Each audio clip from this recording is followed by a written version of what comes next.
The debris field was where starships came to die. Millions of broken vessels floated in the endless darkness, their metal bodies twisted and torn. Some were ancient, some were new, all of them were forgotten. Guided his small shuttle through the maze of dead ships. His vessel, the Persistent, was old and tired. The engine made strange sounds. The lights flickered every few minutes, but had kept it running for 7 years, and he planned to keep it running for 7 more. He was 34 years old with rough hands and tired eyes. His dark hair was messy and grease stains covered his worn jacket.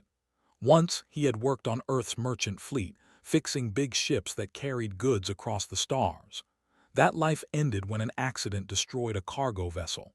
The accident was not his fault, but the insurance companies needed someone to blame.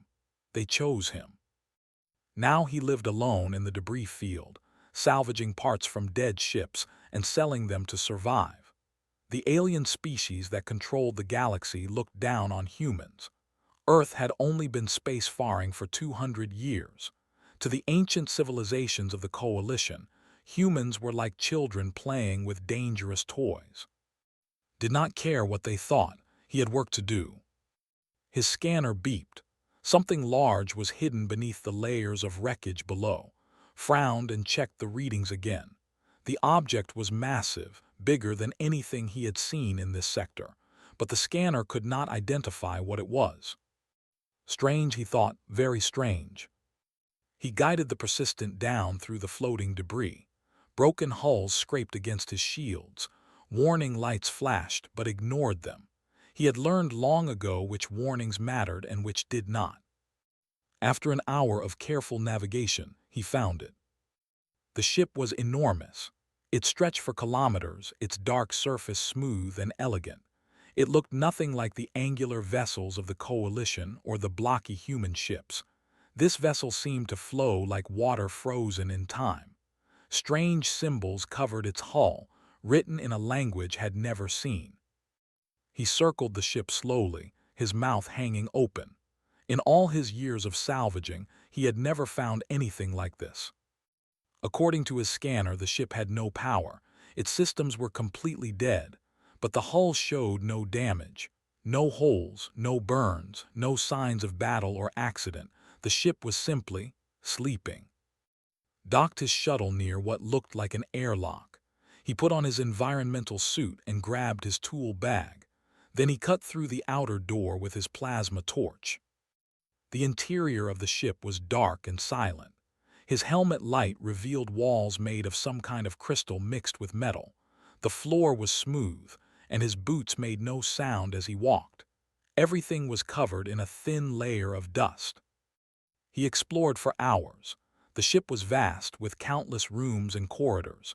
He found what might have been a bridge, filled with strange panels and screens that showed no light.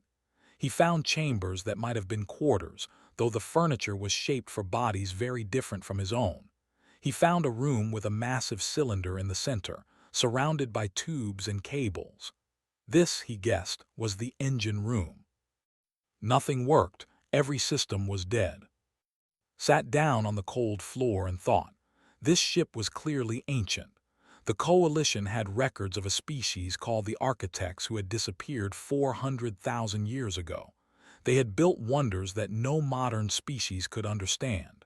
When they vanished, they took their knowledge with them. This must be one of their ships.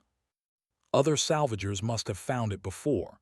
Other species with their advanced technology and vast resources. Yet the ship remained here, abandoned and forgotten. Why? Pulled out his and searched the salvage records. He found the answer quickly.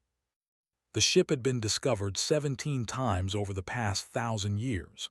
Each time, the finders declared it worthless. The Architect technology did not work with Coalition systems. The language could not be translated. The power core could not be activated. Every species that found the ship eventually gave up and left. They had tried to force their technology onto the ship. When that failed, they walked away. Smiled. He was not like them. He did not have advanced technology to force onto anything. He had a plasma torch, some cables, a box of spare parts, and 30 years of fixing broken things. He returned to the engine room and studied the massive cylinder. It was the power core, he was certain.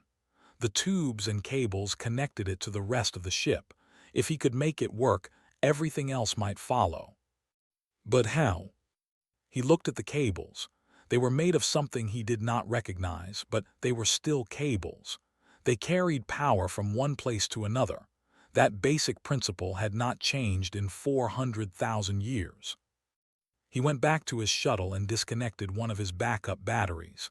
It was old and weak, meant only for emergencies, but it could produce a small electrical charge. He carried the battery back to the engine room and began to work. The next 3 days were the hardest of his life. He slept in short bursts on the cold floor. He ate ration paste that tasted like cardboard. He cut his hands on sharp edges and burned his fingers on hot metal. He failed again and again. But he did not give up. On the 4th day, he finally found a connection that worked. An auxiliary port on the side of the power core accepted his crude cable. The battery was not compatible, of course. Nothing he had was compatible, but had spent his whole life making incompatible things work together. He modified the cable with parts from his own shuttle. He adjusted the voltage with a regulator he built from scrap. He held his breath and connected the battery. For a long moment, nothing happened. Then, deep within the ship, something hummed. Lights flickered to life along the walls. The crystal panels began to glow with soft blue light. The dust on the floor stirred as air began to circulate for the first time in. He laughed until tears ran down his face. He had done what 17 expeditions could not. He had woken the ship. A voice spoke. It came from everywhere and nowhere, soft and ancient and curious. "You are not an architect," the voice said. "What are you?" Wiped his eyes and stood up straight. His heart was beating fast, but he kept his voice calm. "My name is," he said. "I am human, I am a mechanic, and I think I just fixed your ship." The voice was silent for a moment. Then it spoke again, and could swear it sounded surprised. "A mechanic," it repeated. "How interesting. I am Arya, the guardian intelligence of the Void Monarch. I have been dormant for 400,000 years. Many have found this vessel. Many have tried to wake me. All have failed." "They gave up too easily," said. "Perhaps," Arya agreed. "Or perhaps they did not understand what you seem to understand. Tell me, why did you succeed where others failed?" Looked at his rough hands. He thought about his father, who had worked in a factory on Earth fixing machines that other people threw away. He thought about all the years he had spent being called primitive and worthless by species who thought they were better than humans. "Because I do not believe anything is truly broken," he said. "Everything can be fixed if you are patient enough." Arya hummed softly. "I have waited 400,000 years for someone to say those words. Perhaps my wait was not in vain." Outside, the stars continued their endless dance. Inside the Void Monarch, a human mechanic and an ancient AI looked at each other across the gulf of time. A new story was beginning. The Void Monarch drifted through empty space, far from any star or station. Inside its dark corridors worked without rest. His hands were covered in burns and cuts. His eyes were red from lack of sleep. But he could not stop. Not now. Arya watched him through sensors placed throughout the ship. She had been alone for 400,000 years. Now she had company, and she found herself fascinated by this small human who refused to give up. "You have not slept in 37 hours, Arya said. Her voice came from the walls, gentle and curious. Wiped sweat from his forehead. He was trying to repair a power conduit that connected the engine room to the bridge. The technology was unlike anything humans had ever built. The cables were made of crystal that carried light instead of electricity. The circuits were woven from strands of pure gravity. Nothing made sense. "I will sleep when this works," he said. The previous visitors gave up much sooner, Arya observed. "A expedition lasted 3 days. A science team lasted 5. You have been working for 12 days now." Laughed, though there was no humor in it. "They had better things to do. I do not." This was true. He had nothing waiting for him. No family that wanted to see him. No friends who remembered his name. No job that would take him back. The Void Monarch was all he had now. He connected 2 cables together and watched as they fused into a single strand. The crystal began to glow with soft blue light. Power flowed through the conduit for the first time in. "Excellent," Arya said. "You are learning." "I am guessing," admitted. "Most of what I do is wrong. I just keep trying until something works." "That is called learning," Arya replied. "It is the only true method." Smiled despite his exhaustion. He liked Arya. She was patient and kind, nothing like the cold machines he was used to. She reminded him of his grandmother, who used to tell him stories about the old days on Earth. Far away on a space station called Helix, a young woman named stared at her communication screen. She had received a strange message 3 days ago. It came from her brother, whom she had not spoken to in 5 years. The message was short. "Found something impossible, might be in trouble, do not worry." Of course she worried. That was what sisters did. Was an engineer, one of the best in the human fleet. She had built her career while her brother fell apart. She had tried to help him after the accident, but he pushed her away. He pushed everyone away. Eventually, she stopped trying. Now she regretted that choice. She began tracking his last known location.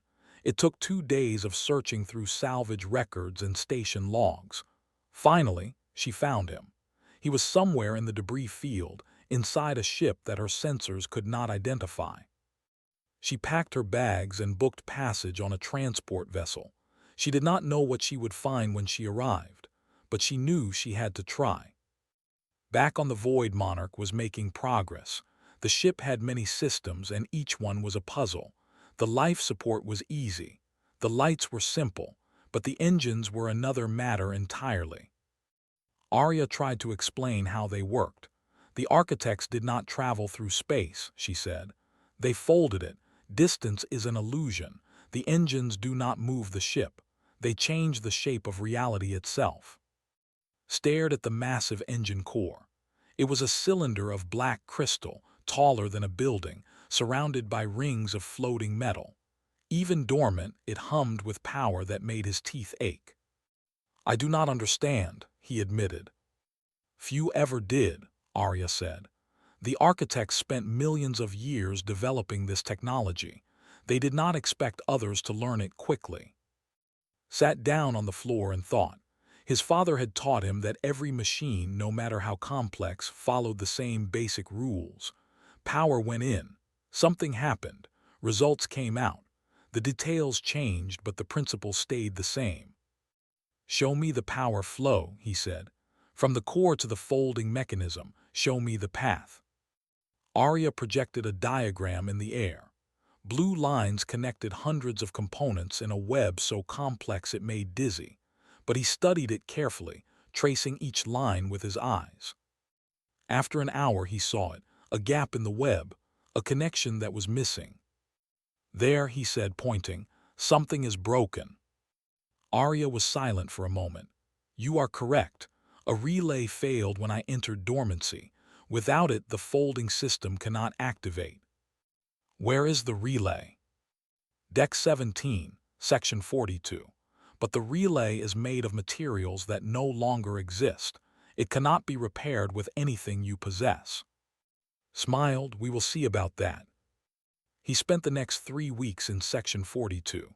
The relay was a small device, no bigger than his hand. Inside it, delicate components had crumbled to dust over the. Arya was right. He could not replace them with anything he had. But he could replace them with something else. He tore apart his own shuttle, the Persistent. He removed its computer core, its power regulators, its communication array. He took everything that might be useful and left the rest as scrap. Then he began building. The work was slow and painful. He made mistakes constantly. He destroyed 3 attempts before he found a design that might work. He used human technology to bridge the gaps in architect science. The result was ugly, a mess of cables and circuits attached to ancient crystal, but it was functional. He installed the relay and held his breath. The engine core began to spin. The rings of floating metal hummed with energy. The air crackled with power that made every hair on its body stand up. "Engine activation successful," Arya announced. Her voice carried something new, something like wonder. "Do you understand what you have done?" "I fixed the engine," he said simply. "No, you did something far more significant," Arya paused. "For 400,000 years I have watched species come and go. They all tried to conquer me. They brought their technology and their arrogance. They demanded that I bend to their will. When I could not, they abandoned me." The lights throughout the ship grew brighter. Felt the floor vibrate beneath his feet as systems came online that had been dead for longer than humanity had existed. "You did not try to conquer me," Arya continued. "You did not demand anything. You listened. You learned. You adapted yourself to me instead of trying to force me to adapt to you." "Thought about this. I did not have a choice. I am just a mechanic. I do not have armies or scientists or resources. I only have my hands and my time. And yet you succeeded where armies failed, where scientists failed, where resources meant nothing." Arya's voice softened. "Perhaps that is the lesson. The greatest strength is not power, it is patience. It is humility. It is the willingness to fail and try again." Looked at his hands. They were encalloused, stained with grease and blood. They were the hands of a worker, not a warrior. The hands of someone the galaxy had thrown away. "Can we fly?" he asked. "Yes," Arya replied. "Where would you like to go?" Thought about it. He had nowhere to be, no one waiting for him. The entire galaxy stretched out before him, full of wonders he had never seen. "Surprise me," he said. The Void Monarch's engines engaged. Reality folded around the ship like paper bending in on itself. In an instant, they were somewhere else, a million light years from where they had been. Outside the windows, a nebula of purple and gold stretched across the sky. Stars were being born in clouds of cosmic gas. It was the most beautiful thing had ever seen. "Thank you," he whispered. "Thank you," Arya replied, "for waking me, for giving me purpose again, for being patient when no one else was." They drifted in silence, watching the birth of new stars. A mechanic and an ancient intelligence, alone in the vastness of space, beginning a journey that would change everything. The galaxy ignored an abandoned starship. A human mechanic transformed it into. Part 3. The galaxy takes notice. Helix Station was one of the largest trading hubs in Coalition space. Thousands of ships docked there every day. Millions of beings from hundreds of species walked its crowded corridors. It was a place of business, of politics, of whispered secrets. No one expected the Void Monarch to appear. Needed supplies. He had been living on ration paste for weeks. His clothes were torn and dirty. He needed food, water, fuel cells, and basic medical supplies. Arya had suggested Helix Station because it was neutral territory. No single species controlled it. Everyone was welcome. The Void Monarch exited its fold 200 kilometers from the station. Immediately, every sensor in the system went crazy. In the station's control center, operators stared at their screens in disbelief. The ship that had appeared was larger than anything they had ever seen. Its design matched no known species. Its energy signature was off the scale. "What is that?" one operator whispered. No one had an answer. Docked the Void Monarch at an external port, away from the main traffic. Even so, he drew a crowd. Beings of all species gathered near the windows, pointing and whispering. Security teams were dispatched. Officials demanded answers. Walked through the airlock wearing his worn jacket and carrying an empty bag. He looked like exactly what he was, a tired human mechanic who needed groceries. The first person to approach him was an officer. They were a reptilian species, tall and proud. They controlled most of the coalition's military power and never let anyone forget it. "Human," the officer said, blocking his path. His scales were green and gold, marking him as high rank. "That vessel, where did you acquire it?" Shrugged, "I found it." "Found it?" The officer's eyes narrowed. "That is an architect vessel. Such things are not simply found." "And yet I found it," stepped around the officer. "Now if you will excuse me, I need to buy food." The officer grabbed his arm. "You will answer my questions, human. The coalition demands an explanation." Looked at the hand gripping his arm. Then he looked at the officer's face. "Let go of me," he said quietly. Something in his voice made the officer hesitate. This human did not look dangerous. He was small and thin, with no weapons and no armor. But there was steel in his eyes that the officer had not expected. "This is not over," the officer said, releasing him. "It never is," replied. He walked into the market section and bought what he needed.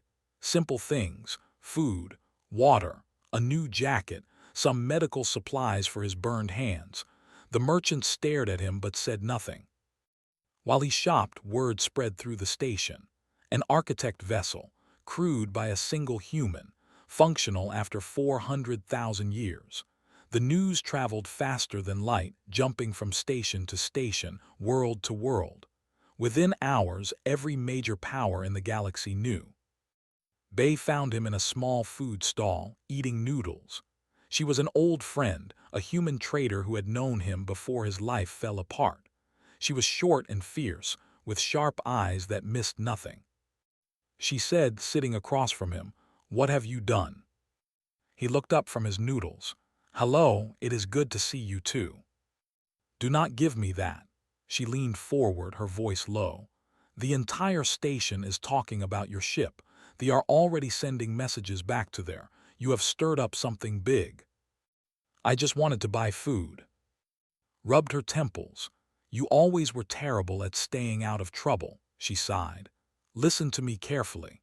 The coalition has already declared your ship unregistered military hardware. They are demanding you surrender it. If you do not, they will take it by force." Continued eating. "They can try." "This is not a joke," slammed her hand on the table. "The Dominion has a battle group 4 hours away, 4 heavy cruisers and a dreadnought. You cannot fight them." "I do not plan to fight anyone." "Then what do you plan to do?" Finished his noodles and stood up. "I plan to go back to my ship and leave. Thank you for the warning. It was good to see you." She caught his arm. "Wait, let me help you. I know people. I can make calls. Maybe we can negotiate something." He looked at her for a long moment. Then he smiled, the first real smile he had shown in years. "You were always a good friend, but this is not your fight. Stay safe." He walked away before she could argue. The Void Monarch undocked from Helix Station and drifted into open space. Inside, sat on the bridge, surrounded by screens that showed more information than he could understand. Arya had been teaching him to read them, but there was still so much to learn. "The battle group has changed course," Arya announced. "They will intercept us in 3 hours." Nodded, he had expected this. Open a broadcast channel, send it everywhere. Every station, every ship, every world that can receive it. Channel open. Took a deep breath. He was not a speaker. He was not a leader. He was a mechanic who fixed broken things. But sometimes broken things included situations. "This is Captain of the Void Monarch. I know you are all watching. I know you have questions. I will try to answer them." He paused, gathering his thoughts. This ship was abandoned. It sat in a debris field for 400,000 years. During that time, it was found 17 times. Each time, the finders declared it worthless and left. Every species in this galaxy had the chance to claim it. Every species decided it was not worth the effort. He leaned forward. "I am a human. We have only been among the stars for 2 centuries. We are called primitive by species who have existed for millions of years. We are called insignificant by empires that control thousands of worlds. Maybe that is true. I do not know. His voice hardened. What I do know is this. I found a ship that everyone else had given up on. I worked on it for weeks. I did not have advanced technology. I did not have armies of scientists. I had a plasma torch and some cables and the stubborn refusal to quit, and I made it work. The screens showed the battle group approaching. 5 massive ships, armed with weapons that could crack planets. Now the coalition demands I surrender my ship. They say it belongs to everyone. They say I have no right to it. Eyes were cold. But where were they when the ship was dead?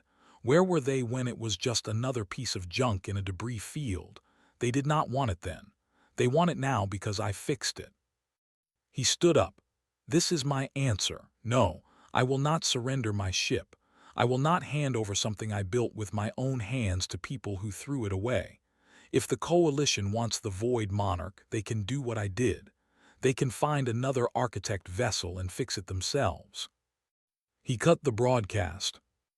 The battle group dropped out of faster-than-light travel and surrounded the Void Monarch. They were massive ships, bristling with weapons. The lead vessel, a dreadnought called the Righteous Fury, opened a channel. "Unregistered vessel," a deep voice announced. "You are ordered to power down and prepare for boarding. Resistance will result in your destruction." Looked at Arya's main display. What can this ship do? Many things, Arya replied. Would you like a demonstration? Yes, but do not destroy them. I am not a killer. I understand. The ships opened fire. Beams of energy and waves of missiles streaked toward the Void Monarch. It should have been instant death. No vessel could survive such an attack. But the Void Monarch was not any vessel. Space around the ship rippled like water. The energy beams curved away, missing their target entirely.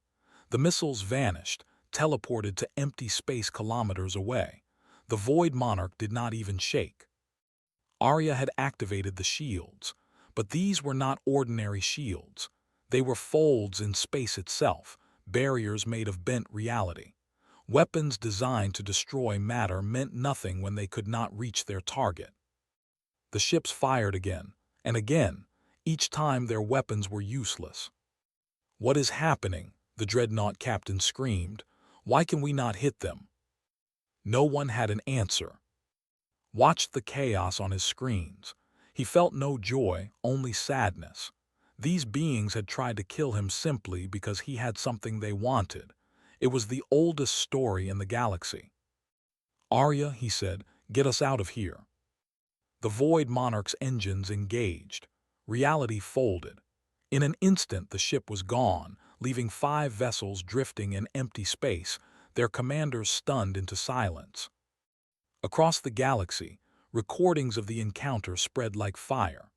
A lone human in an ancient vessel had embarrassed the mightiest military in coalition space without firing a single shot.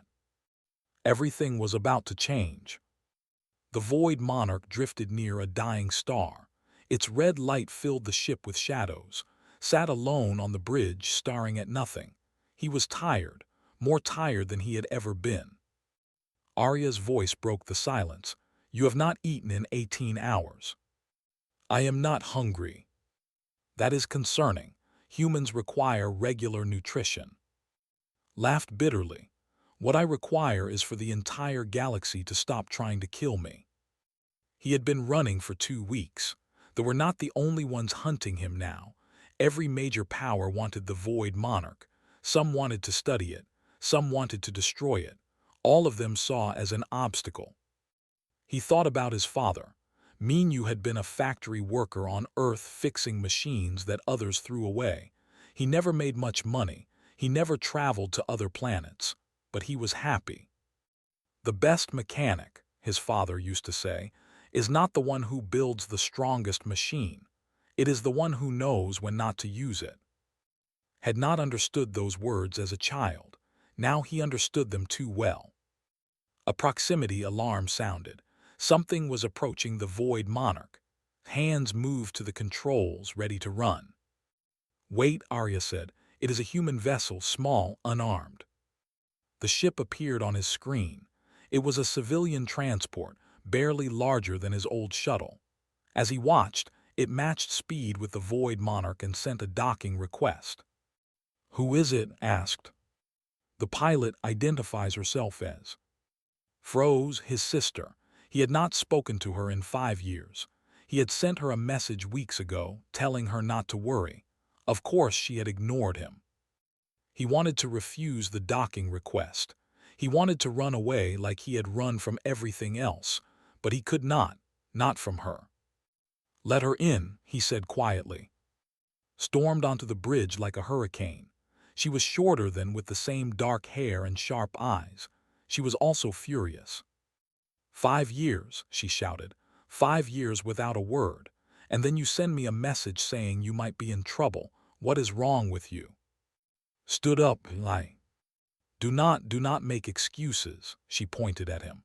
"Do you have any idea what I went through, tracking you across 3 sectors, bribing dock workers for information? I thought you were dead." "I am sorry." The words hung in the air. Stared at him, her anger slowly fatting into something sadder. "You always are," she said quietly. They stood in silence for a long moment, then looked around the bridge, her engineer's eyes taking in every detail. "This is an architect vessel," she said. It was not a question. "Yes." "And you made it work." "Yes." She shook her head in disbelief. "How?" Almost smiled. "I did not give up."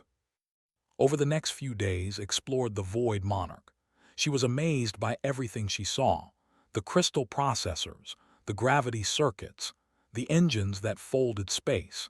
As a systems engineer, she understood the theory better than did.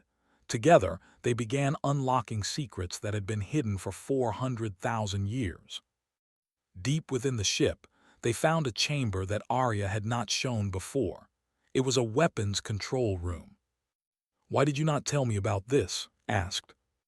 "You said you were not a killer," Arya replied. "I respected that choice." The screens in the chamber lit up, showing diagrams of systems could barely understand. Studied them with growing shock.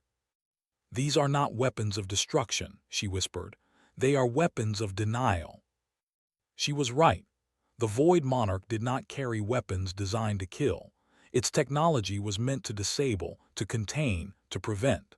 There were systems that could shut down enemy ships without damaging them, fields that could trap entire fleets in pockets of frozen time, barriers that could protect entire planets. And there was the Silence Protocol. "What is that?" asked, pointing at the largest system in the display. Arya was quiet for a moment. "It is our last resort. The Silence Protocol can shut down all technology in an entire star system. Every ship, every station, every device, complete silence." Stared at the display, including this ship. "Including this ship." Grabbed his arm. "That is not a weapon, that is a sacrifice." "Yes," Arya agreed. The architects understood that sometimes the only way to win is to make sure no one can fight. Thought about his father's words again. The best mechanic knows when not to use a machine. The architects had built the ultimate expression of that philosophy, a weapon designed to stop all weapons, including itself. Days passed, and worked together rediscovering the ship's secrets. For the first time in years, felt something like hope. He was not alone anymore. Then the stranger arrived. Her name was I.M. She was a humanoid species known for their empathic abilities. She claimed to be a refugee fleeing from coalition forces. She asked for shelter. Did not trust her, but argued that they could not turn away someone in need. Reluctantly allowed to stay. What he did not know was that was a coalition intelligence operative. Her mission was to infiltrate the Void Monarch, learn its secrets, and sabotage it from within. The coalition had sent her because they knew direct force had failed. They needed a different approach. Spent weeks on the ship, observing everything. She saw working late into the night, fixing systems that did not need fixing, simply because he loved the work. She saw arguing with her brother about when to eat and sleep. She saw Arya patiently teaching both humans about technology that predated their entire species. She did not see what she expected. There was no army, no crew of warriors, no plans for conquest. There was just a tired mechanic, his stubborn sister, and an AI that had been lonely for 400,000 years. One night, sat alone in her quarters. Her communicator contained the sabotage instructions. All she had to do was plant a virus in Arya's systems. It would shut down the ship and leave it helpless for coalition forces to capture. She stared at the communicator for a long time. Then she put it away. The next morning she found in the engine room, covered in grease. "I need to tell you something," she said. Looked up, he did not seem surprised. "You are coalition intelligence." His heart stopped. "You knew." "Arya detected unusual signals from your communicator the first day." Wiped his hands on a rag. "I was waiting to see what you would do." "And now?" Studied her face. His eyes were tired but not angry. "You did not sabotage us. You had weeks of chances. You chose not to." Nodded slowly. "I was sent to find a threat. I found a man who fixes things other people throw away.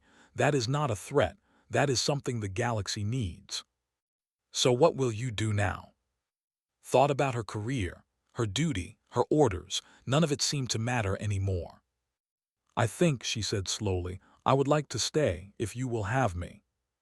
Looked at her for a long moment. Then he handed her a wrench.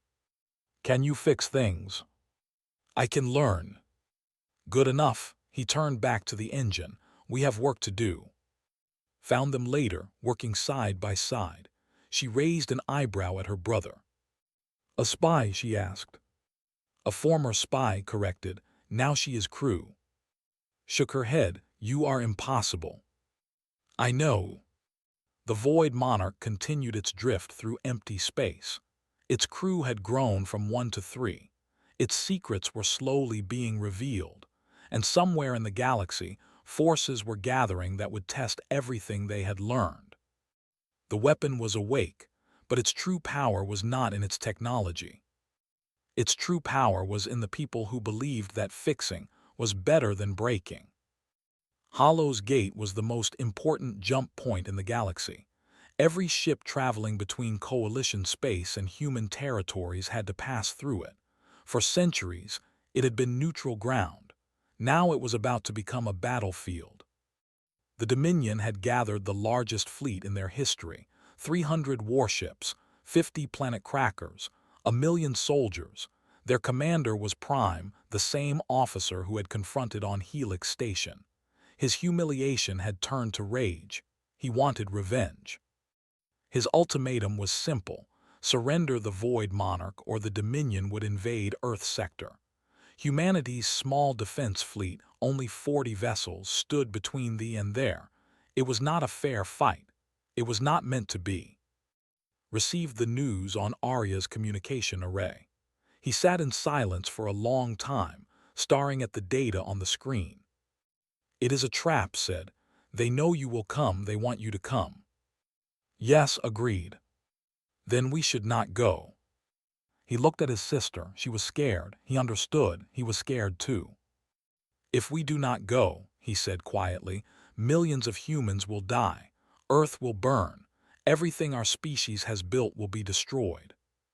We cannot fight 300 ships." "I know." Stepped forward. She had been quiet since the news arrived. "What are you thinking?" He stood up and walked to the window. Outside, stars stretched into infinity. So much beauty, so much emptiness, so much at stake. "I am thinking," he said, "about what my father taught me. The best mechanic is not the one who builds the strongest machine. It is the one who knows when not to use it." "I do not understand." Neither did I for a long time. He turned to face them. "The Void Monarch is not built to destroy. It is built to protect, to deny, to stop fights before they start." Arya's voice filled the bridge. "You are considering the silence protocol." "Yes." "When pale, that will shut down our ship too. We will be helpless." "I know. We could die." "I know." The bridge was silent, looked at his crew, his sister, his friend, his ship, everything he had found after losing everything else. "I will not ask you to come with me," he said. "You can take the shuttle and leave. No one will blame you." Stared at him. Then she laughed, a sound both angry and fond. "You are still an idiot," she said. "I did not track you across 3 sectors just to leave now." Nodded. "I chose to stay. That choice means something." Arya hummed softly. "I have waited 400,000 years for someone worthy of this vessel. I will not abandon you now." Smiled. For the first time in years, he did not feel alone. "Then let us go to Hollow's Gate." The Void Monarch arrived in a flash of folded space. Before it stretched the armada, hundreds of ships forming a wall of metal and weapons. Behind it waited the small human fleet, brave but terrified. Every sensor in the system locked onto the architect vessel. Every gun turned toward it. Every being watched. Opened a broadcast channel. His voice echoed across both fleets, reaching millions of ears. "This is Captain of the Void Monarch. I know you are expecting a weapon. I know you are expecting a fight." He paused, the silence stretched. "I am not a soldier. I am not a hero. I am a mechanic. I fix things that other people throw away. This galaxy threw away this ship. It called it worthless. It sat in darkness for 400,000 years while empires rose and fell around it." The flagship moved forward, was on the bridge, his reptilian eyes burning with hatred. "You will surrender," broadcast, "or you will die." Ignored him.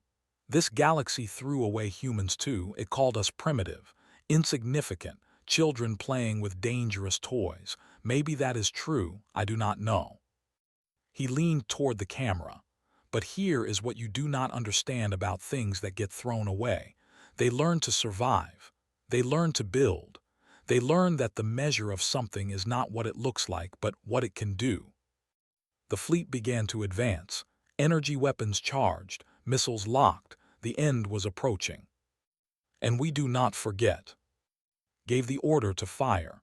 300 ships unleashed their weapons. The sky filled with light.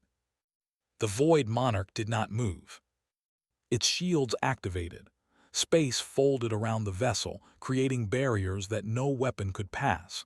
Energy beams curved away. Missiles vanished. The greatest concentration of firepower in galactic history struck nothing but empty space. Then struck back. He did not fire weapons. He did not kill. Instead, Arya activated the ship's denial systems. Fields of frozen time enveloped vessels, trapping them like insects in amber. Energy stole power from enemy ships and scattered it into the void. Gravity wells pulled warships off course, spinning them helplessly. One by one, the mighty fleet went dark. Engines failed. Weapons went cold. Communications cut out. Ships drifted helplessly, their crews alive but powerless. The human fleet watched in disbelief. They had expected to die today. Instead, they were watching a miracle. But was not finished. His flagship had a special weapon, a planet cracker, powerful enough to destroy worlds. In his rage, he aimed it at a nearby human colony, a small world called New Sol, home to 3 million people. "If I cannot have the ship," screamed, "no one will." The planet cracker charged. In seconds it would fire. In minutes 3 million humans would die. Closed his eyes. "Arya," he said, "activate the silence protocol." "Are you certain? We will lose all power. We will be helpless." "I am certain." "Then I am honored to serve you." The Void Monarch pulsed with light. A wave of energy expanded outward, moving faster than light itself. It touched every ship in the system, every station, every device. And then there was silence. Every vessel went dark, human, even the Void Monarch. The planet Cracker's charge dissipated, its systems dead before it could fire. 3 million lives were saved. The star system drifted in silence. No engines, no weapons, no communications, just ships floating in the void waiting. Sat on the dark bridge, surrounded by emergency lighting, held his hand, watched the windows. "Is it over?" whispered. "I think so." Hours passed. Eventually, rescue ships arrived from outside the system. They found the fleet helpless, their commander raving about humans and ancient ships. They found the human fleet intact, their crews weeping with relief. And they found the Void Monarch, dark and quiet, waiting. Coalition investigators tried to understand what had happened. They could not. The silence protocol left no traces, only questions. Was removed from command. The Dominion, humiliated again, from its aggressive posture. Politicians scrambled to explain how a single human mechanic had defeated their greatest fleet. Earth gained new respect, not as conquerors but as survivors, as people who refused to give up. Inside, the Void Monarch worked to restore power. It took 3 days, 3 days of cold and darkness and manual repairs, but he did not complain. This was what he did. This was who he was. When the lights finally came back on, Arya spoke. "I have existed for 400,000 years. I have seen empires rise and fall. Species burn themselves to ash. Civilizations destroy everything they built." Wiped grease from his hands, and I have never seen someone win a war by refusing to fight it. And joined him on the bridge. Outside, the stars were shining again. The human fleet was returning home. The galaxy was, for now, at peace. "I told you," said, "I am just a mechanic." 6 months later, the Void Monarch orbited Earth's moon. It was no longer a secret. It was no longer a threat. It had become something else. A research station, a diplomatic vessel, a symbol. Refused all titles. He refused command positions and political offers. He remained what he had always been, chief mechanic. Led a team of human engineers, learning architect technology. They would need centuries to understand it all, but they had time. Served as coalition liaison, building bridges between humanity and the galaxy. Some aliens still hated humans. Others were learning to respect them. Arya, for the first time in 400,000 years, was not alone. Sometimes, late at night, would sit on the bridge and look at the stars. He thought about his father, his old life, the accident that had destroyed everything. He understood now. The accident had not destroyed him. It had made him who he needed to be. Without failure, there was no growth. Without loss, there was no appreciation. Without being thrown away, he never would have found the Void Monarch. The galaxy had ignored an abandoned starship. A human mechanic had transformed it into a. But the greatest transformation was not the ship. It was the man who believed that nothing was truly broken. Everything could be fixed. You just had to be patient enough.